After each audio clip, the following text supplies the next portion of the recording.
Assalamualaikum warahmatullahi wabarakatuh. Puji syukur saya panjatkan kehadirat Allah Subhanahu wa Ta'ala atas limpahan rahmat dan karunia-Nya yang telah memberikan kesempatan kepada saya untuk mengikuti seleksi sertifikasi dosen tahun 2025. Pada kesempatan ini, perkenankanlah saya untuk memperkenalkan diri. Nama saya Adityo Nugroho, SE, MM. Merupakan salah satu dosen tetap di program studi manajemen Fakultas Sosial Ekonomi dan Humaniora di Universitas Nahdlatul Ulama Purwokerto. Dengan NIDN 061 503 8602. Latar pendidikan saya yaitu S1 Program Studi Manajemen di Universitas Jenderal Sudirman, Purwokerto. Dan S2 saya Magister Manajemen Universitas Jenderal Sudirman, Purwokerto. Pada kesempatan ini saya akan mendeskripsikan pernyataan diri dosen dalam unjuk kerja Tridharma Perguruan Tinggi PDD UKTPT. Bidang pengajaran. Mata kuliah yang saya deskripsikan adalah mata kuliah manajemen perubahan. Beberapa hal yang akan saya sampaikan adalah yang pertama, identitas mata kuliah. Yang kedua, deskripsi mata kuliah. Yang ketiga, capaian pembelajaran. Keempat, materi pembelajaran. Yang kelima, metode pembelajaran. Dan yang keenam, sistem penilaian. Adapun identitas mata kuliah adalah manajemen perubahan, jumlah SKS 3 SKS, kode mata kuliah SHM 442B, semester 4, sifat mata kuliahnya adalah wajib. Untuk deskripsi mata kuliah manajemen perubahan, mata kuliah ini membahas tentang pentingnya manajemen transformasi atau perubahan, baik struktural maupun budaya untuk menjadi lebih baik dan dinamis di dalam lingkungan organisasi. Mata kuliah manajemen perubahan dirancang untuk memberikan pengetahuan dan keahlian mahasiswa dalam memahami dampak perubahan dalam organisasi. Dalam kehidupan nyata, proses perubahan sering tidak sesuai dengan yang diharapkan. Untuk capaian pembelajaran mata kuliah, ada 5 capaian mata kuliah, yaitu yang pertama, memiliki sikap bertanggung jawab di bidang manajemen. Yang kedua, memahami konsep teori dalam pengambilan keputusan dan penerapannya dalam berbagai tipe organisasi, baik bisnis maupun non-bisnis. Yang ketiga, mampu menerapkan pemikiran logis, kritis, dan sistematis, inovatif dalam konteks pengembangan atau implementasi ilmu pengetahuan dan teknologi yang menerapkan dan nilai humaniora yang sesuai dengan bidang keahliannya. Yang keempat, mampu mengelola fungsi organisasi. Yang kelima, mampu menggunakan alat-alat bantu dalam pengambilan keputusan dan memberi penyelesaian masalah di dalam organisasi. Untuk materi pembelajaran, yang pertama manajemen, yang kedua manajemen konflik, yang ketiga perubahan, yang keempat manajemen perubahan, yang kelima memimpin perubahan, yang keenam gaya kepemimpinan perubahan, yang ketujuh perubahan sumber daya manusia, kedelapan perubahan organisasional, yang kesembilan perubahan organisasi, yang ke-10 perubahan budaya organisasi, 11 perubahan budaya organisasional, 12 implementasi perubahan, 13 strategi komunikasi dalam manajemen perubahan, 14 evaluasi manajemen perubahan. Untuk metode pembelajaran yang dilakukan menggunakan DIA. Delivery, brainstorming and discussion, interaction, stimulus untuk aktif berinteraksi dalam pembelajaran, assessment, penilaian yang akan dilakukan melalui tugas latihan soal, UTS dan UAS. Penilaian dalam mata kuliah manajemen perubahan ini adalah mencakup 3 komponen utama, yaitu yang pertama tugas latihan soal, presentasenya adalah 20%, ujian tengah semester 40%, ujian akhir semester presentasinya 40%, jadi total 100%. Baik, untuk tahapan berikutnya, mari kita simak video pembelajaran mata kuliah manajemen perubahan. Selamat menyaksikan. Wallahul muwaffiq ila aqwamit thoriq. Wassalamualaikum warahmatullahi wabarakatuh. Assalamualaikum warahmatullahi wabarakatuh. Waalaikumsalam warahmatullahi wabarakatuh. Baik, selamat pagi teman-teman mahasiswa semua. Semoga teman-teman mahasiswa semua selalu sehat selalu dalam lindungan Allah Subhanahu wa taala. Amin. Hari ini kita mata kuliah manajemen perubahan dengan materi memimpin perubahan. Sebelum kita mulai, alangkah baiknya kita berdoa dulu. Baik, saya pimpin ya, teman-teman. Sebelum memulai aktivitas perkuliahan hari ini, kita berdoa dipersilahkan.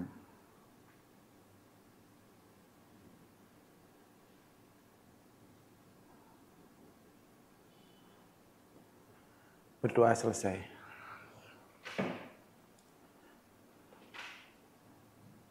Baik, langsung saja kita mulai. Hari ini kita kuliah di pertemuan kelima, mata kuliah manajemen perubahan. Materinya adalah memimpin perubahan. Untuk memimpin perubahan, nanti akan saya jelaskan untuk subbabnya. Yang pertama adalah memimpin perubahan strategis. Yang kedua, memimpin perubahan besar. Yang ketiga, strategi pemimpin perubahan. Yang keempat, peran pemimpin perubahan.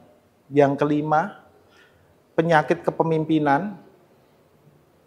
Yang keenam, kesalahan yang harus dihindari dalam memimpin perubahan.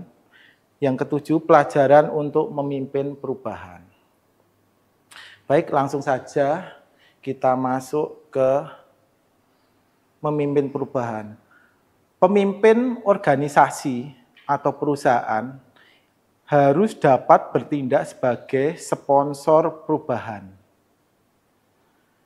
Yang kedua, pemimpin perubahan perlu mempunyai strategi maupun belajar dari pengalaman dan memiliki keterampilan dalam memimpin perubahan. Jadi memang pemimpin itu harus mempunyai strategi dan mau belajar dari pengalaman. Jadi strategi apa yang akan dilakukan ketika akan melaksanakan perubahan di perusahaan tersebut.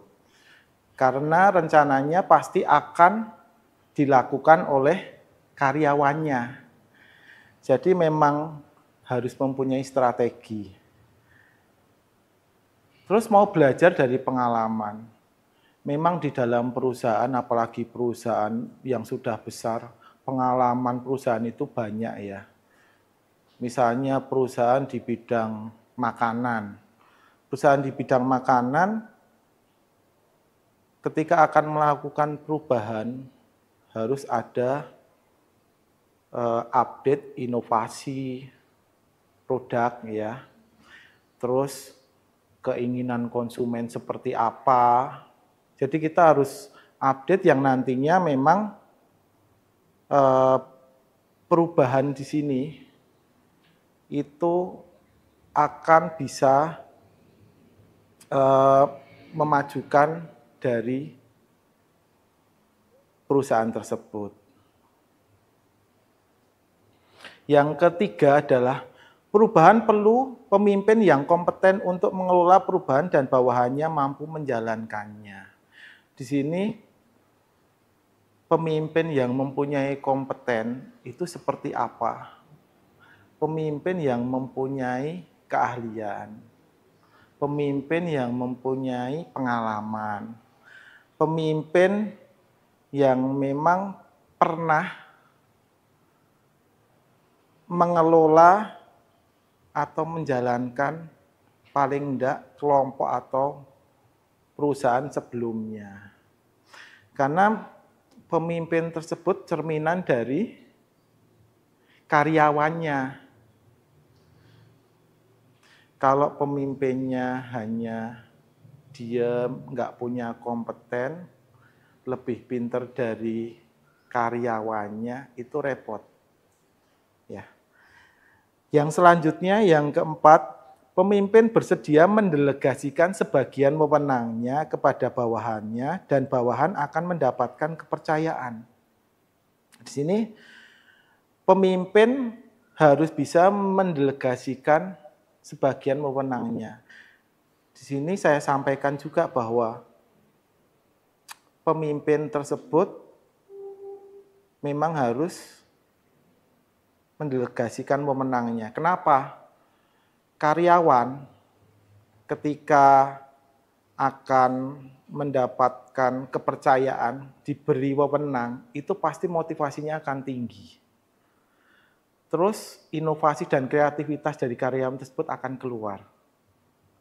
Selanjutnya, perubahan memerlukan pemimpin yang mampu menyeimbangkan aktivitas operasional dengan aktivitas sumber daya manusia. Di sini pemimpin juga harus bisa melihat perusahaan itu kemampuan keuangannya seperti apa, kebutuhan karyawannya seperti apa, terus juga job desk-nya seperti apa. Jadi ketika nanti per divisi akan melakukan pekerjaan, ini akan tahu dan sesuai rencana, misalnya rencana keuangan yang akan dikeluarkan seperti apa. Baik. Ada yang mau ditanyakan? Saya tahu. Ya, silahkan. Saya Nurdiantoro izin bertanya, mengapa sih ketika perusahaan akan memulai sebuah perubahan, itu akan banyak karyawan yang akan menolak atas perubahan di perusahaan tersebut? Ya, baik, terima kasih Mas Nurdiantoro atas pertanyaannya. Mengapa perusahaan ketika akan memulai perubahan itu banyak yang menolak? Ini biasa ini di perusahaan itu biasa. Ketika ada perubahan kecil atau ketika akan memulai perubahan itu pasti akan ada penolakan. Yang penolakannya itu apa? Yang pertama pasti kurangnya kepercayaan. Di sini kurangnya kepercayaan seperti apa? Jadi ketika menolak perubahan, karyawan itu akan kurang kepercayaan ketika ini bisa enggak ya saya akan melakukan pekerjaan tersebut. Ini bisa enggak ya? Itu sering sekali akan ditanyakan oleh karyawan, padahal belum memulai perubahan. Terus yang kedua, kurangnya informasi. Ketika akan memulai perubahan, karyawan itu sudah ketakutan bakal akan ada kurang informasi. Jadi ketika nanti terjadi perubahan, kita misalnya sebagai karyawan ya, itu kita mau ngapain. Terus nanti perubahannya mau seperti apa. Terus yang dirancanakan perusahaan itu akan bagaimana. Itu pasti akan bertanya-tanya. Itu kelompok-kelompok kecil yang menolak, itu pasti ada. Ya, itu wajar di dalam perusahaan ya. Baik, saya lanjutkan ya. Begitu Mas Toro? Ya, terima kasih. Memimpin perubahan strategis. Yang pertama, keberhasilan perubahan dimulai dengan mengubah individual terlebih dahulu. Jadi memang ketika memimpin perubahan, itu yang harus diubah, itu ya pemimpinnya itu sendiri. Yang tadi upgrade kompetensi, inovasi, keahlian.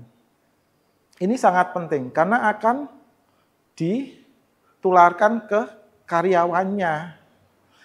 Kalau nggak seperti itu, ya pasti perusahaan atau pemimpin tersebut akan kerepotan sendiri. Terus yang kedua, setiap orang di dalam benaknya telah memiliki peta mental dengan melihat organisasi dan pekerjaan mereka dan keberhasilan peta mental dapat mengubah perubahan strategis. Jadi di dalam pemimpin itu harus bisa melihat organisasinya. Organisasinya dilihat dari apa? Visi, misi, tujuan organisasi, kira-kira akan seperti apa, ya. Terus yang kedua, pekerjaannya. Kita sebagai pemimpin juga akan melakukan pekerjaan, pasti ada yang harus dilakukan ya, teman-teman. Ya, itu penting tuh. Karena dengan itu akan bisa mengubah perubahan strategis. Selanjutnya, jika memimpin perubahan tidak mampu mengubah peta mental tersebut, maka tidak dapat mengubah tujuan organisasi. Tadi sudah saya sampaikan ya, kaitan jika tidak dapat mengubah tujuan organisasi, ya perusahaan tersebut akan tidak maju, perusahaan tersebut akan pahitnya itu akan bangkrut. Terus yang selanjutnya, memimpin strategis harus bersedia menghadapi tantangan, hambatan, serta mampu menerobos inovasi dan melakukan pertumbuhan dan memiliki taktik dalam menentukan perubahan. Baik, saya lanjutkan. Memimpin perubahan besar. Orang melakukan berbagai perubahan dalam organisasi itu pasti tujuannya berbeda-beda.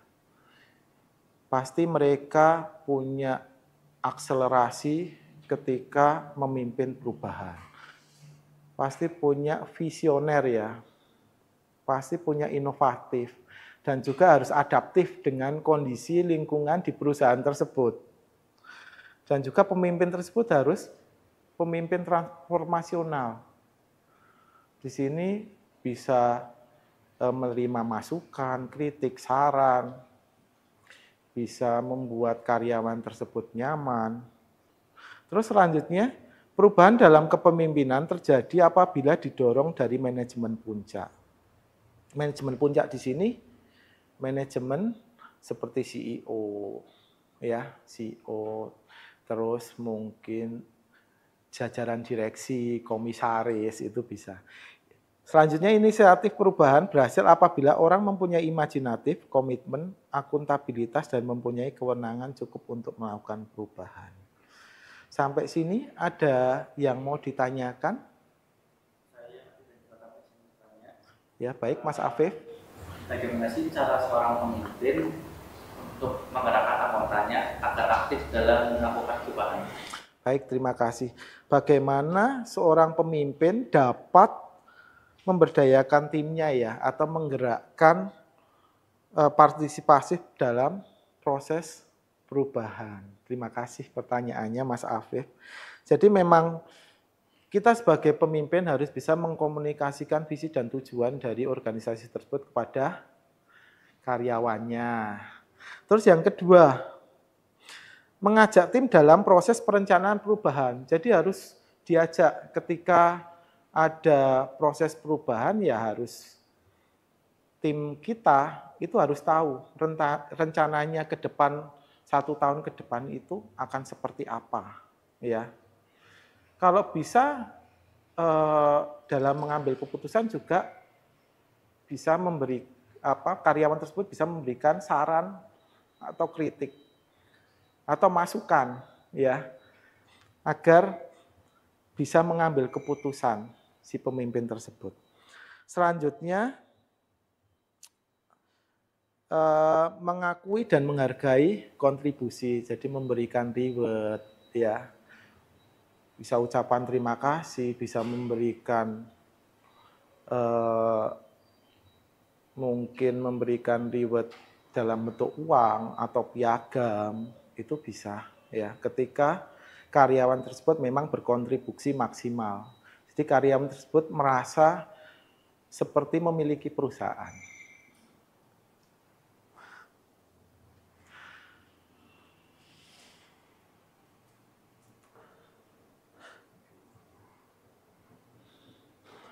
Baik, saya mau menanyakan ya, teman-teman, ketika di perusahaan itu pasti ada namanya penyakit pimpinan. Ya, penyakit pemimpin itu pasti ada di dalam diri pemimpin. Kira-kira apa saja? Mari Mas Mahendro. Baik, Pak. Terima kasih atas pertanyaannya. Izinkan saya untuk menjawab. Jadi penyakit pemimpin yang saya temukan itu ada 4, Pak. Ya. Di antaranya, yang pertama, pemimpin kurang mempunyai kemampuan dalam berkomunikasi. Yang kedua, pemimpin kurang empati. Ya. Pemimpin tidak dapat memahami dan menghargai tim yang ada. Lalu yang ketiga, pemimpin yang mengintimidasi orang lain. Lalu yang keempat, itu ada pemimpin yang tidak membanggakan karyawannya. Jadi itulah penyakit pemimpin yang ada dalam perubahan, Pak. Ya, terima kasih Mas Mahendro. Ini sangat bagus sekali ya jawabannya. Jadi memang penyakit pemimpin itu di semua perusahaan pasti ada. Ya. Yang pertama ya pemimpin kurangnya komunikasi dari si pemimpin tersebut. Ya kalau kurang komunikasi pasti akan ada konflik, ya, akan ada kurangnya informasi, ya, itu. Terus juga memang tantangan terbesar itu ya dari pemimpin itu sendiri ketika ada penyakit kepemimpinan itu ya, ya kita nggak bisa menyalahkan staf, ya, tidak bisa karena itu ada diri dari perusahaan. Dari pemimpin tersebut ya. Baik, tadi juga ada pemimpin tidak mempraktekkan apa yang dikatakan. Pemimpin yang mengintimidasi orang lain sehingga karyawan tersebut merasa ketakutan ketika akan menjalankan pekerjaannya. Karena diintimidasi terus sama pemimpinnya. Ini ada kesalahan yang harus dihindari dalam manajemen perubahan ya, teman-teman mahasiswa. Yang pertama, jangan berusaha mengubah semua hal dengan segera. Yang kedua, jangan menempatkan tanggung jawab perubahan pada HRD dan tempatkan tanggung jawab di pimpinan unit. Ya. Jangan mengandalkan pada masalah teknik saja. Ini memang penting ya di dalam manajemen perusahaan.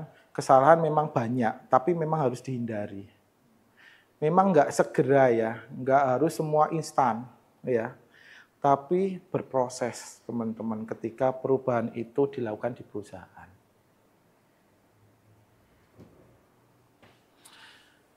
Baik, teman-teman.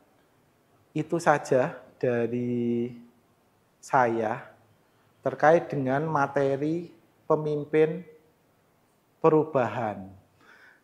Teman-teman nanti akan saya kirimkan tugas yang nanti bisa dibikin kelompok, nanti bisa dipresentasikan minggu depan. Kita diskusi ya, antar kelompok yang harapannya nanti bisa teman-teman itu bisa mengembangkan apa yang pertanyaan dan jawaban apa yang akan disampaikan. Ya.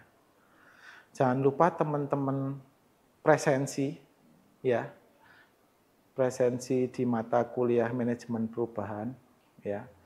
Terima kasih teman-teman sudah hadir dalam perkuliahan hari ini. Semoga bermanfaat. Ya. Kalau nanti habis ini langsung tidak ada kuliah lagi, silahkan pulang, hati-hati di jalan. Salam hormat untuk keluarga di rumah. Saya cukupkan. Terima kasih. Wassalamualaikum warahmatullahi wabarakatuh.